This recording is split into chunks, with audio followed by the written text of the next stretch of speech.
What's been your reaction over the past couple of days, seeing what's happening in Syria and the reaction around the world? It's been somewhat shocking, actually. We've been still in a state of disbelief for the past 48 hours. A lot of ideas come to mind, but also there's some underlying angst and worry, especially for Christian minorities and other minorities in the country. Can you take me through some of the celebrations that we've seen? We've seen particularly celebrations on the streets in Sydney here. What's the feeling like among Syrian people here in Australia? Well, I guess everyone is just feeling ecstatic to think of a new era and like seeing Syria just going through a very new stage in life.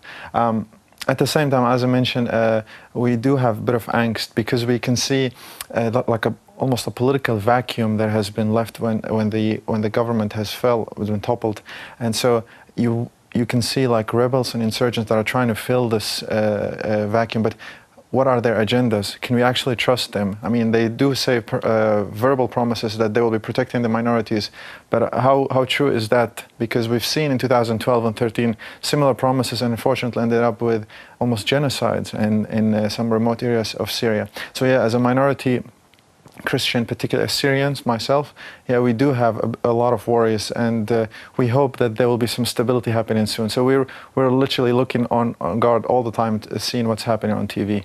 Have you been able to speak to any family members or friends and relatives still in Syria, and how are they feeling? Are they also feeling that angst that you're talking about?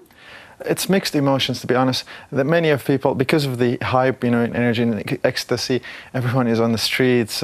You see scenes you'd never see, like tanks in the capital, and you'd also see a lot of guns and fire. So that kind of mixed emotions and a bit fearful scene, but also people thinking of a new start. It's like they have responsibility to rebuild the country. It's interesting.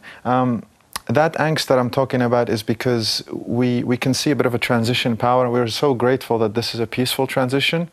There were no bloodshed happening, but we're worried what will happen next, because we heard that in the parliament, the leader of the rebels, that when they're stating that this is a win for the Islamic nation, but that they'll be protecting the minorities.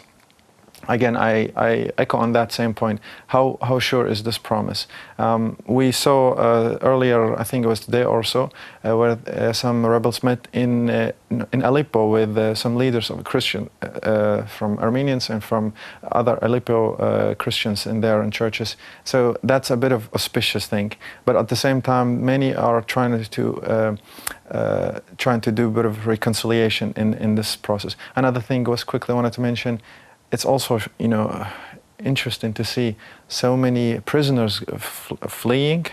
Many of them are innocent, probably, but most likely. But just to see them like getting another chance to life, it's incredible. Yeah, we worry still because we don't know what's happening and how sure we'll be safe.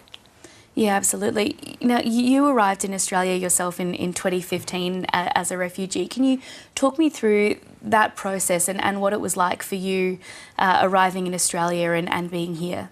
Well, in 2011, there was this serious demonstrations that started to occur in Syria, and then it followed with, well, literally a brutal war.